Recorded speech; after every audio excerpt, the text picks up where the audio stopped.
अत्रिपुत्रो महातेजो दत्तात्रेय महामुनि तस्य स्मरणमात्रेण सर्वपापप्रमुच्यते। अत्रिपुत्रो महातेजो दत्तात्रेय महामुनि तस्य स्मरणमात्रेण सर्वपापप्रमुच्यते। अत्रिपुत्रो महातेजो दत्तात्रेय महामुनि तस्य स्मरणमात्रेण सर्वपापप्रमुच्यते। अत्रिपुत्रो महातेजो दत्तात्रेय महामुनि तस्य स्मरणमात्रेण सर्वपापप्रमुच्यते। अत्रिपुत्रो महातेजो दत्तात्रेय महामुनि अत्रिपुत्रो महातेजो दत्तात्रेय महामुनि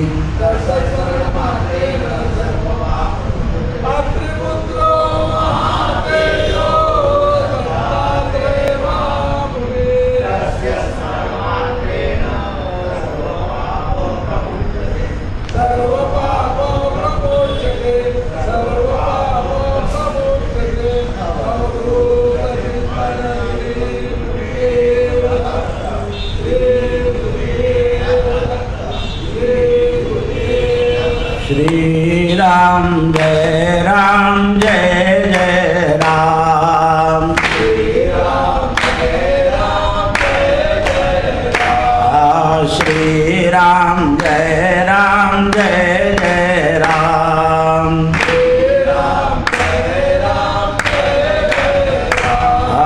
श्री राम जय राम जय राम।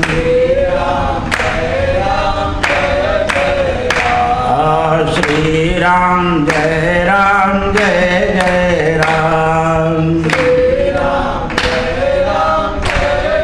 कुंडली वरदा हरि विठ्ठल श्री ज्ञानदेव तुका गोपाल कृष्ण भगवान की जय। निवृत्ती ज्ञानदेव सोपान मुक्ताबाई एकनाथ नामदेव तुकाराम।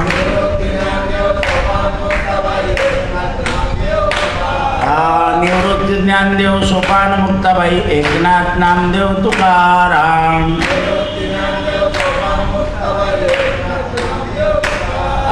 एकनाथ नामदेव तुकाराम। एकनाथ नामदेव तुकाराम। नमः पार्वती पतये हर हर महादेव। सीताकांत स्मरण जय जय जय रघुवीर। श्री गणेशाय नमः। श्री सरस्वत्यै नमः। श्री गुरुभ्यो नमो नमः। महर्षी व्यास सुखदेवांना सांगतात, हे पुत्रा, तुला मी जो उपदेश दिला आहे त्या उपदेशानुसार तू आचरण कर आणि लोकांची जी कर्मभूमी आहे ती पवित्र कर। हा काय उपदेश आहे? कारण जीव जन्माला येतो ती जन्मभूमी आणि जिथे कर्म करतो ती कर्मभूमी। तू लोकांची कर्मभूमी पवित्र कर शब्द आहे। म्हणजे मी जे ज्ञान शिकवलं आहे हे जगाला सांगून भूमी पवित्र कर।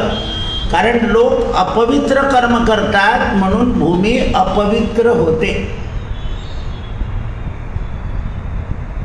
भूमी अपवित्र होते।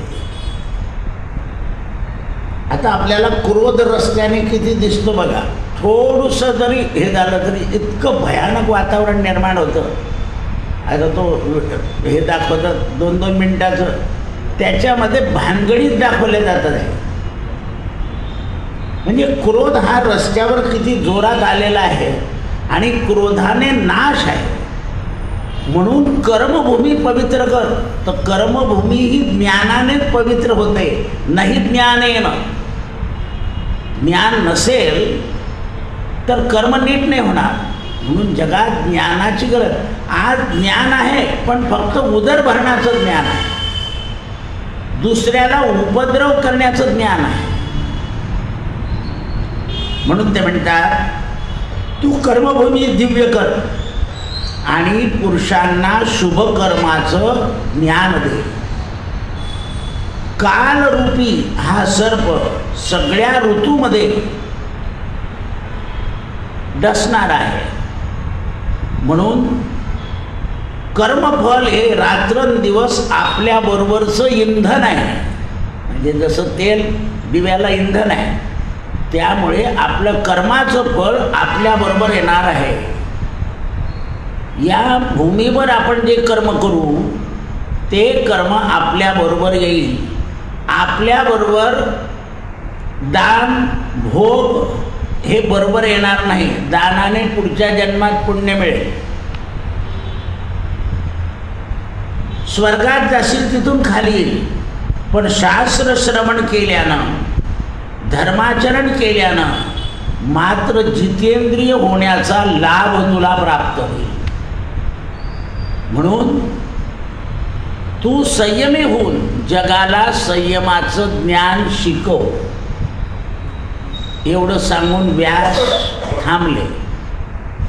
शुकदेवांनी व्यासांना नमस्कार केला आणि मला मोक्ष तत्व सांगा. तर म्हणे माझा एक शिष्य आहे ज्याचं नाव जनक राजा. त्या जनक ही पदवी आहे. आपल्याला असं वाटतं की रामाच्या अवतारातला जनक राजा हा द्वापार युगामध्ये कसा काय जितके दिवस जिवंत राहिला. जसं पंतप्रधान पदवी आहे, पण आतापर्यंत पंतप्रधान पदावर इतके बसलेले लोक होऊन गेले. ते पद जसंच तसं आहे, ते निर्माण केलेलं आहे. तसे विदेही राजे झाले आपल्या. म्हणून शास्त्रास्त्र सांगतं त्यागामध्ये कोणाचा नंबर असेल तर शुकत्यागी. संपूर्ण ऐश्वर्य भोगून पुन्हा शांत राहण्याचं कोणाचं कर्म असेल? शुकत्यागी कृष्णभोगी. राजांमध्ये कोण ज्ञानी होऊन गेले? जनकस्य राघव.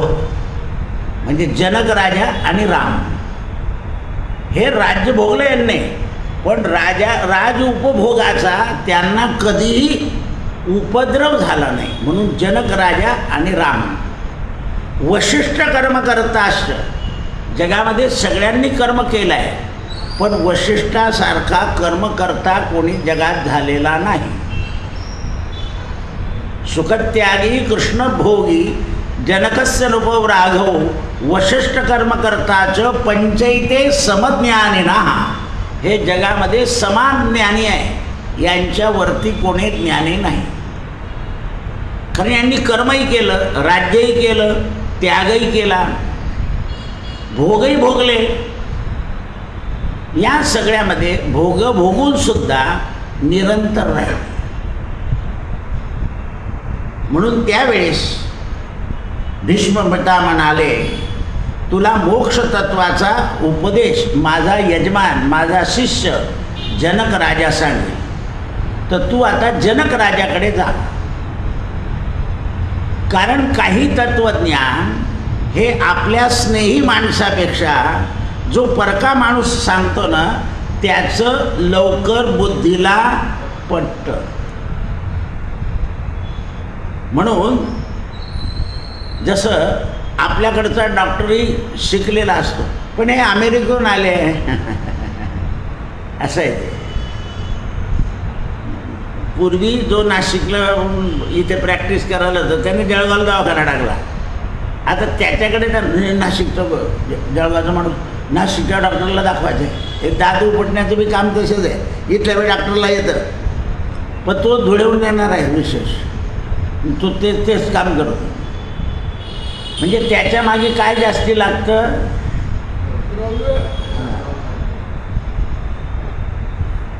असे हे लक्षात आलं पाहिजे. त्यागी मनुष्य जो असेल तोच योग्य काम करतो. लोभी मनुष्य जगामध्ये कोणतंच काम नीट करू शकत.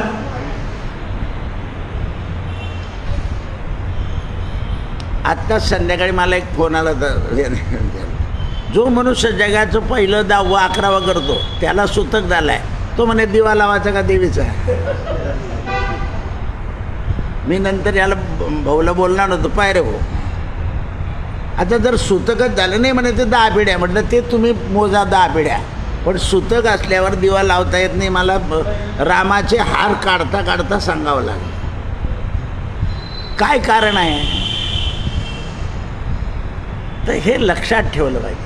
तुम्ही पाळताय ना आतापर्यंत, मग आता नवरात्रात पाळावं लागेल. ते असं नाही चाललं नवरात्र आहे म्हणून सुतक सोडून द्या, वृद्धी सोडून द्या. हे लक्षात आलं पाहिजे. म्हणून त्यागी मनुष्य जगामध्ये सगळ्या गोष्टी सिद्ध करू शकतो.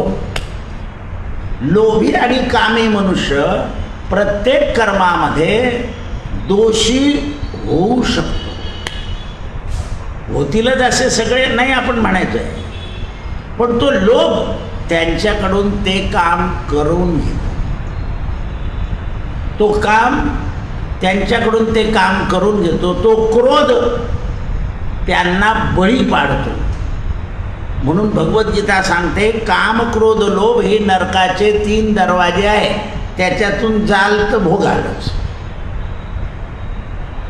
मग संसारी माणसाला लोभ सुटतो का? नाही. तर लोभ प्रमाणात असावा, काम प्रमाणात असावा, क्रोध प्रमाणात असावा. हे त्याला मर्यादित पुरुषोत्तम रामाच्या चरित्रावरून शिकवलं गेलेलं आहे. म्हणून धर्मराजानं प्रश्न केला आहे, महाराज दान यज्ञ तप शुभ कर्म उपयोगी येता का याचं वर्णन सांगा. हे जे आपण करतो दानामध्ये तुमचं जेवढं द्रव्य सत्य असेल तेवढंच उपयोग आहे. आज सगळ्यात दान करणारे लोक जास्ती कोण सापडत आहेत तुम्हाला? हां. आणि म्हणून चांगल्या संस्थांमध्ये सुद्धा चरबीयुक्त गावरानी दूध विकलं गेलं. काही वर्षापासून असेल ते, पण आपल्याला ते माहीत नव्हतं. आपण म्हणतो नाही खूप चांगलं असतं ते दक्षिणेकडचे लोक असे आहेत तसे आहे असे, मग असं साठारा मारतो आपण. ते लक्षात नाही येत. ज्या ठिकाणी लोभ झाला, द्रव्य झालं, या भारतभूमीवर कोरोनामध्ये एकाही संस्थांनी असं जाहीर केलं नाही की आमच्याजवळ, फक्त तिरुपतीने जाहीर केलं होतं की आमच्याजवळ पैसे कमी आहे म्हणून. का? कोणत्याच संस्थेने केलं नव्हतं असं की पैसे पाठवा. त्यांनी केलं होतं. तर तिथे जे कर्ते आहे ते राजकीय आहे, ते सनातनी नाही. राजकीय लोक जर कर्ते झाले तर ते काय उठापुठक करतील त्याचा भरोसा नसतो. म्हणून तुम्हाला किती वेळा मी सांगितलं की आपल्या घरी देवाला अभिषेक करा. असे पावत्या फाडून येऊ नका. या गावाला गेले पावते फाडले, त्या गावाला, ते होता का ते अभिषेक? घरी बुवायला 1 बादलीवर पाणी होतील ते आपल्या देवावर, ज्ञान त्याच्या निमित्ताने ते चकचक तरी करतील. असं आहे. पण आपल्याला काही त्रास नको. देवांवर मंत्र झाल्याशिवाय ते देवता बोलत्या होत नाही. प्रॅक्टिस शिवाय माणसाला अनुभव येत नाही. तसं आहे. म्हणून भीष्म पितामह म्हणाले, राजा, जे लोक देवता आणि अतिथी यांच्यावर प्रेम करतात, लक्ष द्या, देवता आणि अतिथीवर प्रेम करतात अथवा उदार होऊन साधूंवर प्रेम करतात आणि केलेल्या यज्ञाची दक्षिणा देतात, त्यांच्याकडे जे कर्म होईल. पहा, आता आपल्याला सत्यायन करायचं असलं तर कमीत कमी पैसे घेणारा माणूस शोधायची तयारी असते आपली. तुम्ही जे कर्म केलेले आहेत, आता मागे एकदा सांगितलं तुम्हाला की आपल्याकडे ₹1.25 होता, ₹11.25 होते. आता ₹1.25 नाही, ₹1,200 द्याल तेव्हा 1,200 तयार होते. करून दाखवत देशपांडे, आडावतकर, म्हणजे तुम्हाला ₹1.25. आता माझ्याकडे किती लोक येतात, ते स्कॅन आहे का म्हटलं, दक्षिणा हातात द्यावी लागते, ते स्कॅन घेऊन जाय तिकडे, इथे येऊ नको, कारण त्याच्याशिवाय कर्माचं फळ नाही आहे. जी देणार आहेत तुम्ही ती हातात चक्षुर्वही सत्यम समोर पाहिजे ती दक्षिणा आहे. यज्ञाची आणि कर्माची पत्नी लक्ष्मी आहे. असे तुमच्या खात्यात टाकून देईल तसं नाही चालणार. द्या विचारून ये, परत आला तर ये, नाही आला तर नको येऊ. कारण कर्माचं फळ मिळण्याकरता दक्षिणा ही यज्ञाची स्त्री आहे. म्हणून आत्मज्ञानी आणि कल्याणप्रद मार्ग प्राप्त होतात जे अतिथी देवतांवर प्रेम करतात किंवा उदार साधूंवर प्रेम करतात किंवा यज्ञाची दक्षिणा योग्य देतात. त्यांना आत्मज्ञान कल्याणप्रद होतं. म्हणजे ते जी उपासना करतात ती त्यांच्या आचरणात येते. नाही तर बरेच लोक सगळं करतात. पहा तुम्ही आता इतके दान धर्म करून भेसळ करतातच हे लोक. मात्र त्या भेसळचं जर केली तर तुम्ही माणसाचा नाश करताय. नाश करताय ना. तुम्हाला भेसळ न करण्याची बुद्धी जेव्हा होईल तेव्हा ते दान तुम्हाला उपयोगी येईल. जोपर्यंत तुम्हाला ती बुद्धी होणार नाही तोपर्यंत ते जसं नळ सोडलाय आणि बादली भरून गेली, वरचं पडलेलं पाणी कुठे जाईल? गटरीत. तसं केलेलं दान हे तुमच्या बरोबर येणार नाही किंवा त्या दानापासून आत्मज्ञानाची प्रवृत्ती होणार नाही. झाली तर टिकणार नाही. असे पुढे ज्या ज्या कर्माचे फळ पाहिजे आहे त्या त्या कर्माची फळं अवश्य भोगावी लागतात, सुख आणि दुःख. मनुष्य शुभाशुभ कर्माच्या द्वारानं सुखदुःखाचं विधान आपल्या हाताने तयार करतो. मग तुम्ही दुःखाची जास्ती केले तर त्याच्यात अटकून जाल, सुखाची केले तर सटकून जाल. मग अटकायचं आहे का सटकायचं आहे? आत्ताच आम्ही दोन्ही जण येता येतं म्हणलं अरे देवाने केलं ते चांगलं केलं, आपल्याला अटकायला जागा नाही ठेवली. असं आहे. मनुष्य कुठेतरी अटकतो. स्त्री, पुत्र, नातू, परिचय. दुःखी पुत्र असले तरी मनुष्य अटकून जातो, दुराचारी असले तरी अटकून जातो, समंजस असले तर सटकून जातो. काय बोललो आपण? समंजस म्हटलं का? म्हटलं उडते पाखरू आहे, काही चिंता नाही. उडते पाखरू आहे. म्हणून ते म्हणतात मनुष्याने शुभशुभ कर्माने सुखदुःखाचं विधान केलं आहे. आता आपलं हे सुखदुःख कालही सांगितलं होतं. आपण गर्भात जेव्हा येतो तेव्हा पूर्वजन्माचं फळ आपण भोगत असतो आणि त्या प्रकारे कसं येतं म्हणे ते कर्माचं फळ. हजारो गायी येत आहे पण तिचं वासरू आपल्या आईला 1000 गाईत ओळखून तिच्या स्तनाला बिलगतं, दुसरीच्या बिलगत नाही. ते लहान असतं पण तो कळप येताना तो त्याची गाय बरोबर बघतो. तसं तुमचं कर्म शुभ आणि अशुभ तुम्ही जन्माला आले. जीवा सवे जन्मे मृत्यू. कर्म आपल्याबरोबरच आलेलं असतं. कर्म हे आपल्याबरोबरच आलेलं असतं. म्हणून कर्माचं फळ हे आपल्याला मिळतं. शुभ कर्माचंही मिळेल, अशुभ कर्माचंही मिळेल.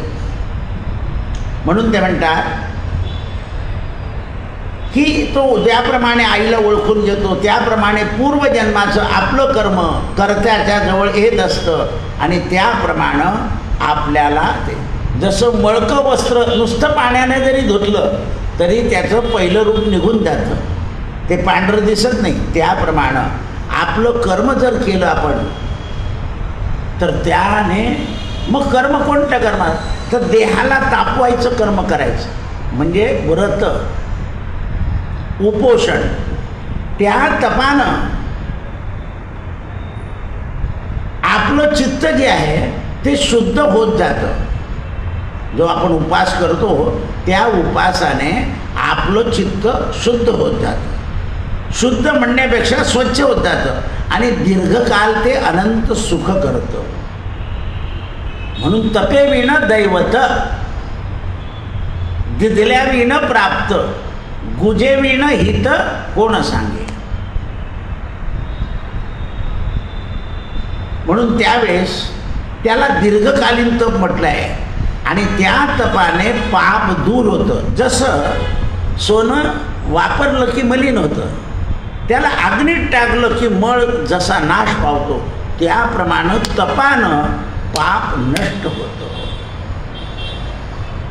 म्हणून घरातल्या स्त्रिया स्वयंपाक करेपर्यंत काही खात नाही, कारण तो देवाचा नैवेद्य होईपर्यंत काही न खाणं, पेय पिऊन येतात पण खात नाही काही, ते त्यांचं तप होतं. तेवढ्या वेळात देह शुद्ध होतो, चित्त शुद्ध होतं. म्हणून त्यांच्या कामना सिद्ध होतात. मग अशा ज्या स्त्रिया असतात त्यांच्या कामना पटकन होऊन जातात आणि त्याचप्रमाणे दुसऱ्या स्त्रिया करतात देवाचं, आणि ते नाश्ता करून येतात मग स्वयंपाक करतात, त्यांचे काम होत नाही. त्यांनी ते तो बुवा कोणता त्याचे सोमवार केले आणि त्यांचं काम होऊन गेलं, आमचं नाही झालं. ते कधी मध्ये पित्तर पाठा आला होता म्हणून नाही झालं. म्हटलं नाही,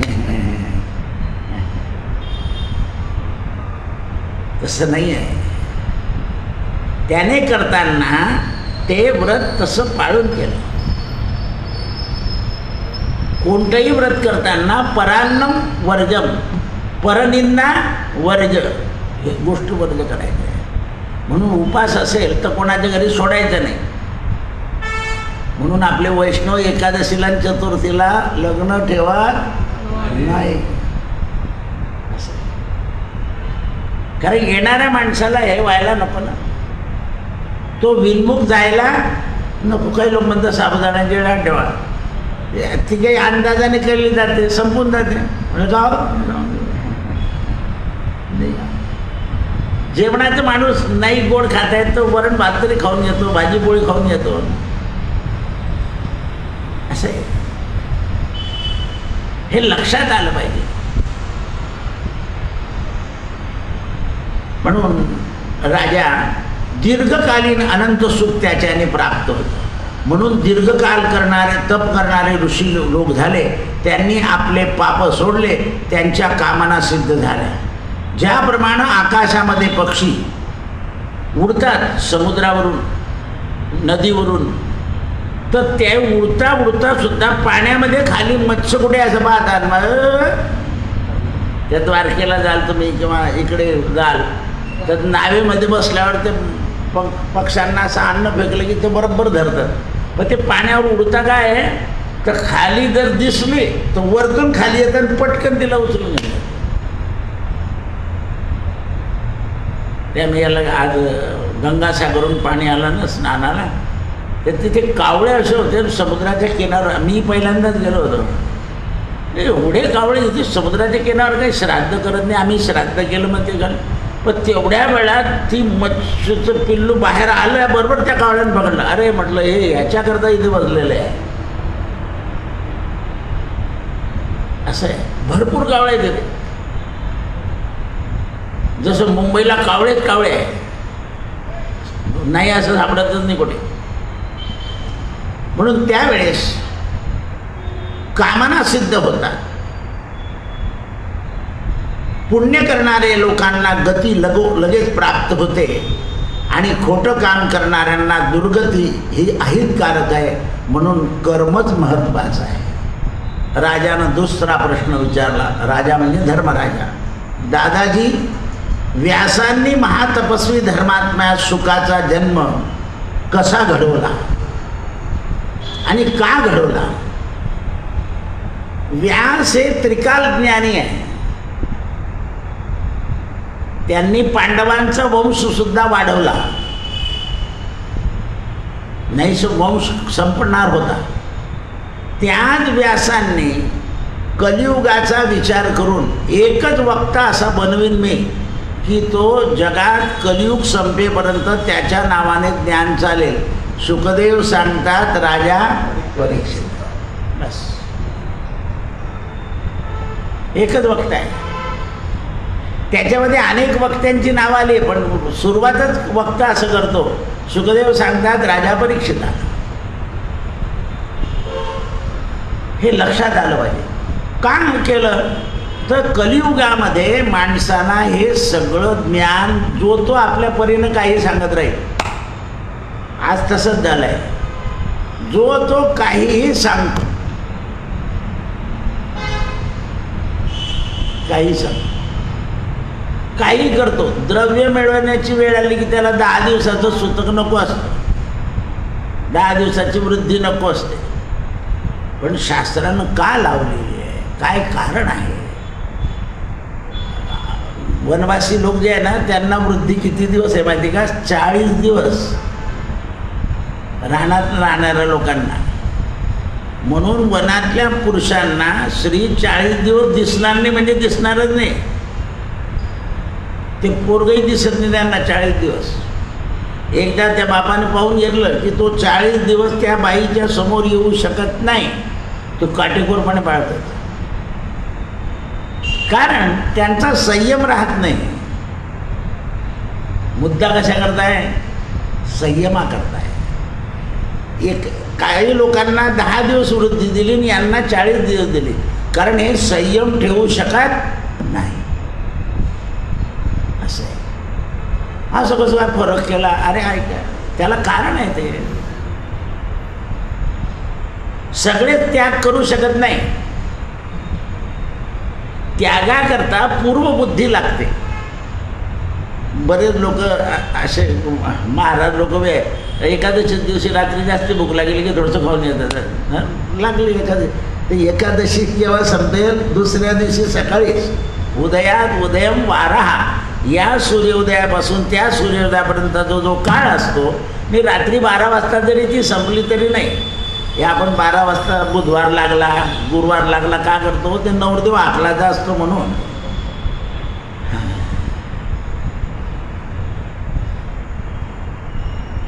असं आहे. नाही तर रात्री ब्रिटिशांनी तारीख बदलवली, आपला वार रात्री बदलत नाही. काही बाया म्हणतात माझं सोमवार लागून जाईल, उद्या बाई सोमवार सकाळी लागेल जेव. असं आहे. म्हणून ते म्हणतात, भीष्म म्हणाले शुकदेवांच्या जन्माचा वृत्त म्हणजे योग प्रभाव आहे. अज्ञानी लोकांना समजणारा नाही. शुकांचा जन्मच आहे, योग प्रवाह आहे, योगानं प्राप्त झाले. म्हणून मेरू पर्वतावर एकदा शंकर आणि पार्वती हे आपल्या भूतगणासह फिरत असताना पर्वत राजाची पुत्री देवी पार्वती हिनं व्यासांना तपश्चर्या करताना एका पर्वतावर पाहिलं. आणि ती म्हणाली, भगवान शंकराला व्यास स्वतः तपश्चर्या करताय. सगळं वेद शास्त्र पुराण सगळं झालं. व्यास गादी म्हणून एक गादी आहे हिमालयामध्ये, तिथे तीव्र तप करत बसलेलं. म्हणत चला, एवढा महापुरुष तप करतोय याचा अर्थ त्याला जगाची काळजी असली पाहिजे. ही शुद्ध माता आहे बरं, हिला शुद्ध माया म्हणतात. जिने ओळखून घेतलं व्यास कशा करता तप करताय. द्वापार युग संपून गेलेलं आहे आणि आता हे तप करताय. कारण कलियुगात तप कोणाचं शक्य नाही. जे तप करतील ना ते त्याची जाहिराती करतील. 1008 108 लोकांना अग्नीमध्ये बसून दाखवतील, थंड पाण्यात बसून दाखवतील. द्वापार युगापर्यंत असं नव्हतं. जे करायचे ते करायचेच. मग हे कलियुग लागल्यावर इतकं व्यास तप करताय, काय कारण आहे? भगवान शंकर हसले, म्हणाले पार्वती, ज्याप्रमाणे राम अवतारात मला जन्म घ्यावा लागला, कारण मला असा जन्म घेता येत नाही शंकर म्हणून, मला असं अंश अवतार घ्यावा लागतो. तर आता माझ्या अवताराची तयारी चालली आहे. कलियुगामध्ये माझ्या नावानं ज्ञान सांगितलं जाईल. आणि मग तर व्यास हे पुत्रप्राप्ती करता इच्छा करत आहे. तर आपण जाऊन व्यासांना विचारू, तुम्हाला मुलगा पाहिजे तर तुमच्याजवळ आहे काय? हो, आपल्या अनाथ आश्रमातून मुलगा आणायचा असेल तर तिथले ट्रस्टी विचारता, बा तुम्ही मुलगा घेता तर तुमचं काय म्हणे, बा जो काही नाही तुम्हाला देणार नाही ते. ज्याच्याजवळ काही संपत्ती असेल त्यालाच देतात ना. असं आहे ना. तुम्हाला देऊन का त्याला भीक मागायला लावते ते नाही. ते पालन पोषण करताय त्या मुलाचं. त्यांना विचारपूर्वक द्यावा लागतो. आता तर सगळं लेखी करावं लागतं, वकिलाच्या सल्ल्याने द्यावं लागतं तेव्हा मिळतं ते. पूर्वी घेऊन देतो मनुष्य, हाताने देत आहेत. त्याला नियम लावले, नाही तर काही लोक घेतील परत सोडून देतील. बऱ्याच लोकांना तो दूतक आणल्यावर पुन्हा मुलगा झाला आहे असं आहे. तर आम्हाला काही लोक विचारतात मग त्यांच्या नशिबात नव्हते दादा, तर मग कसं काय झाले? देव बी किती लवाड आहे, कधीच त्याला काय झालं म्हटलं. तसं नाही. तो मुलगा त्यांनी लहान आणला, 5 वर्षापर्यंत त्या बाईने त्याचं लालन पोषण केलं. लालन पोषण केल्यामुळे तिचा अनापत्य दोष हा गेला आणि म्हणून मुलगा झाला. असं आहे. म्हणून लहान मुलांचं लालन पोषण केल्याने अनापत्य दोष जातो, की ज्यांना अपत्य होणार नाही. म्हणून आपण काय केलं पाहिजे, तर लालन पालन केलं पाहिजे मुलगांचं. मग दिराचा मुलगा असो, भाचा असो, कोणी असो. आता तर दिराचा बिलकुलच चालत नाही. शेजारचा पोरगा घेऊन जातील बच्छला गागोचा, दिराचं चालत नाही. आणि तोच पाणी वाचतो मध्ये शेवटच्या दिवशी. असं आहे ते. मावत भाऊ जोरात चालतो पण सक्का भाऊ चालत नाही. साडूचा तर प्रश्नच नाही मला.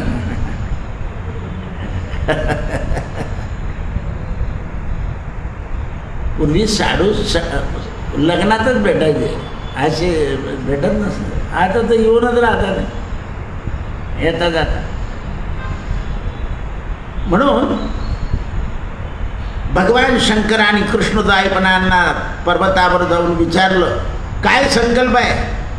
अग्नी, भूमी, जल, वायू, आकाश हे तुमच्याजवळ आहे सगळं, आणि तप कशा करतात? म्हणे मला पुत्र पाहिजे, म्हणून तुमचा शिवाय नमः जप करतोय. पुत्रप्राप्तीचा मंत्र लक्षात ठेवा, शिवाय नमः. तुमच्या नशिबाने नात जावायला नसेल किंवा नातूला नसेल तर त्यांना सांगा शिवाय नमः म्हणाला. असं कोणाचाही काही मंत्र आणू नका. हे कठोर तपश्चर्या करताय तुम्ही. तेव्हा शंकरानं त्यांना मार्कंड्याचं आख्यान विचारलं आणि व्यासांनी मार्कंड्य आख्यान शंकराला सांगितलं की अल्पायुष्य मनुष्य मार्कंड ऋषी होऊन गेला तुमच्या ह्याच्याने, मग तुम्हालाच पुत्र मागितला पाहिजे. तुम्हीच योग्य पुत्र देऊ शकता.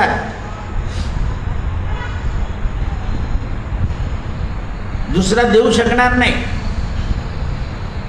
म्हणाले मग तुमच्याजवळ काय आहे तर तुम्हाला पुत्र पाहिजे? म्हणे माझ्याजवळ कृष्णचरितम 18,000 श्लोक लिहिले. ही माझी वाङ्मय संपत्ती आहे. ही वाङ्मय संपत्ती कर्मभूमीवर लोकांना सांगून लोकांचं जीवन सुखी करणारा पुत्र पाहिजे आहे. म्हणाला ठीक आहे, मीच तुमच्या पोटी जन्माला येतो असं वचन दिलं. शंकर निघून गेले. मग व्यास तपश्चर्या करून भगवान शंकर प्रसन्न झाल्यावर अभिष्ट वर मिळाला. व्यासांनी अग्नी, वायू, भूमी, जल आणि आकाश असा पवित्र पुत्र जन्माला हवा. कारण आपल्या शरीरामध्ये पृथ्वी, वायू, तेज, अग्नी हे पंचमहाभूत आहे. मग या पंचमहाभूताच्या शक्तीवर ज्याची शक्ती आहे शंकर, आणि ते जलस्वरूप आहे, म्हणून तसा ज्ञानी पुत्र जन्माला आला. आता ज्ञानोबा बघा, ज्ञानोबा जन्माला येण्याच्या आधी आई वडिलांवर केवढं अरिष्ट होतं. समाजाने टाकून दिलं, भिक्षा द्यायचे नाही.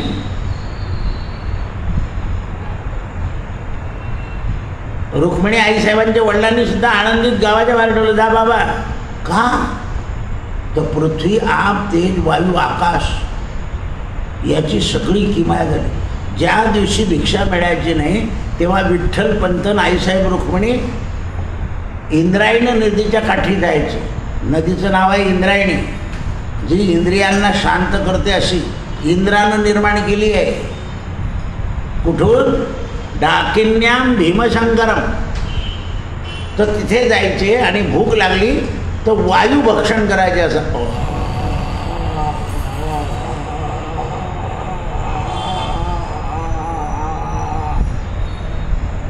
तो तुम्हालाही भूक लागली तर असं करून पहा तुम्ही, भूक शमून जाते. वायू भक्षण. मग संध्याकाळी भूक लागली की जलभक्षण. वायू, जल आणि तपाने अग्नी. आता हे पंचमहाभूत आपल्या शरीरात कसे आहे, तुम्ही सागर पार जाऊन पहा सकाळीच आणि उभे राहा, आणि उभे राहिल्यावर असं पळायला सुरुवात करा. तुमच्या शरीरात उष्णता निर्माण होईल. अग्नीतून तुमच्या शरीरातून पाणी बाहेर पडेल घाम रूपाने, आणि वारा लागला की तुम्हाला थंड लागेल. पंचमहाभूत आपल्या शरीरात कसे आहे आणि ते बाहेर कसे पडतात याचं ज्ञान आहे. म्हणून हे पळणारे लोक लगेच तिथे रस खाता ना, तर खायचा येतो. तुम्ही घरी घेऊन जा, घरी गेल्यावर अर्धा पाऊण तासाने शांत व्हा. चहा पण लगेच प्यायचं नाही व्यायाम केल्यानंतर. जल अगदी थोडं घ्यायचं आहे, नाही तर त्या तापलेल्या शरीरामध्ये ते दुष्परिणाम करतं. जसे भजी गल्लीतले तळणारे तेल तापलं का नाही म्हणून असं पाणी मारून पाहतं, ठक चार उडतं, हां टाक. तसं आहे शरीर. उन्हातून आल्याबरोबर पायावर पाणी लगेच नाही घ्यायचं, त्याचं मस्तकापर्यंत परिणाम होतो. मस्तक शांत झाल्यावर पाय धुवायचे, लगेच पाणी प्यायचं नाही आहे. हे जे काही घातपात होता शरीरावर, आपल्याला याचं ज्ञान नसतं. मी भागवतात एक गोष्ट सांगितलं होती. आमच्या मुलीने ते पाणी आणलं नारळाचं. आता म्हटलं येला फोडूनच दिलं, तुम्ही एकच गोट घालला ठेवून दिलं. त्यानं म्हटलं फ्रीजला ठेवून दे, कारण मी त्यावेळेला जर पाणी पिऊन लगेच इथे आलं असतं तर मला शरीर धर्माकरता मध्ये अडचण झाली असती, माझी बेचैनी झाली असती. म्हणून बोलण्याच्या 2 तास आधी जलसंबंध संपवून टाकायचा, तेव्हा शरीर हे तुम्हाला मदत करतं. हे पंचमहाभूताने मदत केली तरच उपयोग आहे. पृथ्वी, आप, तेज, वायू, आकाश. म्हणजे पूर्वी 1:30 वाजेपासून तर 7 वाजेपर्यंत माझी मांडी मुडत नव्हती. आता वयाने मोडतो तो गोष्ट वेगळी आहे, पण 1:30 ते 7 अशा 2 गाद्या नव्हत्या, एकच काम पडत होतं. आता तर 3 आणून ठेवल्या लोकांनी. असं आहे ते. बरं, ज्याच्यानी वापरली त्याला राग येतो. असं आहे ते. तर हे लक्षात आलं पाहिजे. तर हे अशाने हे शरीर तापतं. आणि मग शंकराने प्रवेश केला, व्यासांनी अग्नी प्रगट केला, ते अरणी मंथन. आणि त्यामध्ये एक अप्सरा समोर आली. व्यासांचं खलन झालं आणि अग्नी आणि खलन एकत्र आले. व्यास उठून गेले, सावधान झाले. काही दिवसानंतर यज्ञातून शुकदेव प्रगट झाले. शुक म्हणजे शुद्ध ज्ञान. अगदी तरुण शरीर, केस भरपूर, पण अंगावर दाढीवर कुठे केस नाही. बालयोगी अशा लोकांना म्हणतात बालयोगी. निखळ नजर असते यांची, चावरी बावरी नसते, कोणाकडेच बघत नाही, स्थिर असतात. आणि त्यावेळेला त्यांच्या मनामध्ये ते ज्ञान प्राप्त झालं. आणि ज्ञान प्राप्त झाल्यानंतर ते बाहेर पडले. त्यावेळेला यांचा जन्म झाला आणि जन्मल्याबरोबर बाहेर पडले. व्यास, अरे पुत्रा, अरे पुत्रा. कारण वात्सल्य निर्माण झाल्यावर पुत्रस्नेह पाहिजे, माझ्याकडून प्रकट झाला आहे. तर झाडांनी उत्तर दिलं आहे व्यासांना की व्यास मुनी, तुमचा पुत्र शुकत्यागी आहे, तो तुम्हाला पिता म्हणणार नाही. ज्या वेळा प्रसंग निर्माण होईल त्यावेळा तो तुम्हाला पिता, त्याला जाऊ द्या. तर म्हणे आमचं उदाहरण पहा, आमचे फळं आमच्या समोर लोक कापून खातात, पण आम्ही परोपकाराकरता फळ देतो. तसा तुमचा मुलगा जगाला परोपकाराचं ज्ञान सांगण्याकरता जन्माला आला आहे, तुमच्याकरता जन्माला आलेला नाही. मग अप्सरा स्नान करीत होत्या. तर या अप्सरांनी ओल्या अंगाने वरती येऊन शुकांना नमस्कार केला, कारण शुकांची नजर तीक्ष्ण होती. शुक स्त्रियांकडे पाहत नव्हते, तरुण होते तरी. स्त्रिया पाहतच राहिल्या शुकांच्या शरीराकडे, काय निरामय शरीर आहे. तेवढ्यात व्यास आले. व्यास आल्यावर स्त्रिया एवढ्या पाण्यात घुसून गेल्या. व्यास म्हणाले, एवढा तरुण मुलगा गेला तेव्हा तुम्ही वरती आल्या. आणि मी म्हणे तुमच्या दृष्टीत भेद आहे, वासना आहे. अरे पुत्रा म्हणून पळताय तुम्ही. शुकांची दृष्टी सरळ होती. म्हणून आपल्या मुलांची दृष्टी कशी आहे आईने शिकवलं पाहिजे. आई म्हणते, हल्ली आई म्हणते तुझा फ्रेंड आहे, असं झालं आहे. पण त्याची दृष्टी कशी आहे त्याची दृष्टी ओळखता आली पाहिजे. त्या स्त्रियांनी व्यासांची दृष्टी ओळखली, शुकाची. तिथून व्यास परत गेले आणि आश्रमात तपश्चर्या करायला लागले. ज्या वेळेला शुकांनी हिमालयामध्ये तपश्चर्या केली आणि व्यासांचे शिष्य श्रीमद भागवत शिकून हिमालयामध्ये काड्या गोळा करत होते समिधा, त्यावेळेला त्यांच्या तोंडामध्ये मंत्र होता, हरे नाम वै मंत्रस्य मम जीवनम कलोर्नास्ते वनास्ते वन्यथां गती भवे भवे यथा भक्ती. असे भागवताचे श्लोक चालता चालता म्हणायचे ते. जसे तुम्ही आता आत्रिपुत्रो महातेजो दत्तात्रय महामुनी तस्य स्मरण मात्र. आता आज सगळा तुमच्या तोंडात बसला आहे. एखाद्या वेळेस झोपेत जर तुम्हाला जाग आले ना तर तुम्ही हा मंत्र म्हणून टाका, कारण सारखा म्हणता तुम्ही 108 वेळा. आता काही दिवस झाले चाललं आहे ते, तर आपोआप निघते शरीरातून. निद्रेतून मनुष्य बोलायला लागून जातो.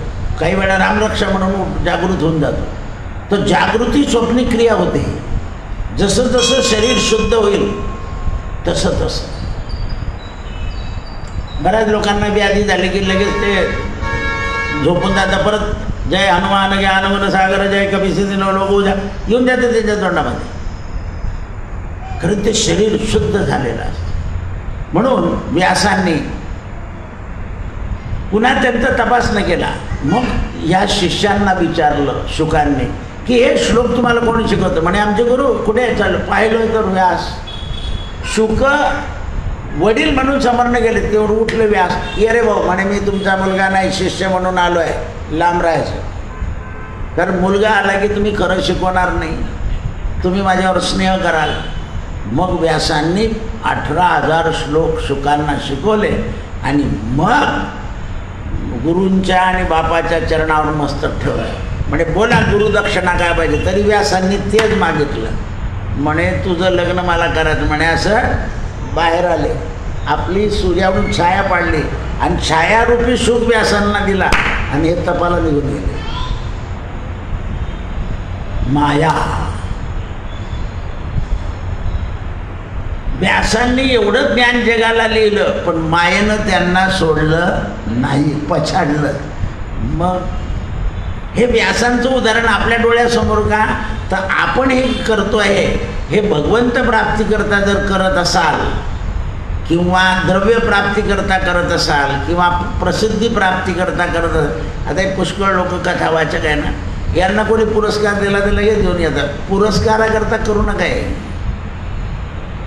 2-2, 3-3 वेळा पुरस्कार घेत आहे वेड्यासारखं. परमपूज्य म्हणून येतात, सद्गुरू म्हणून येतात आणि मग पुरस्कार कसं काय घेता येईल. देशपांडे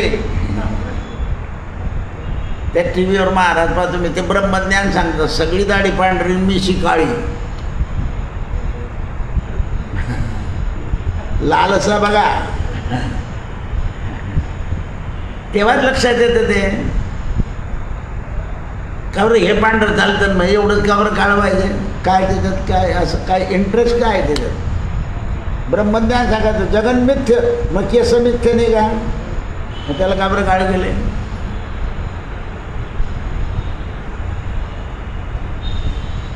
असं आहे. बाकीच्या लोकांनी केलं तर काही हरकत नाही, ते मिथ्य म्हणतच नाही. पण जे मिथ्य म्हणतात त्यांना सत्य कळायला पाहिजे ना. जगन मिथ्य ब्रह्मसत्य जे आहे हे केव्हा होईल? ते जेव्हा बुद्धीमध्ये कशाकरता काळं पाहिजे म्हातारपणी तत्ववेत्या लोकांना, तर आपली छाप पडावी म्हणून. छाप तरी करायची काय?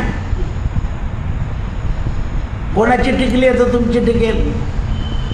जोपर्यंत तुमचं कर्म शुभ आहे तोपर्यंत काम चालेल. कर्मात काही अशुभता आली मागच्या जन्माची की थांबून जाईल. म्हणून ते म्हणतात की अशा प्रकारे शुकदेवांनी ब्रह्मचार्य पाळलं आणि ज्ञान घेतलं आणि विचारलं की महाराज मी आता कुठे जाऊ? म्हणे जा, माझा शिष्य आहे, माझा यजमान आहे जनक राजा, त्याच्याकडे तू आत्मज्ञान शिकायला जा. आता उद्याच्या दिवशी कीर्तन आहे त्यामुळे कथा होणार नाही. परवा शुकमुनी जनक राजाच्या दरबारात येतील. कृष्णार्पणमस्तु. सत्यगुरु राये कृपा मज केली, परी नाही घडली सेवा काही. मस्तकी तो जाणा ठेवला कर, वडिला विसर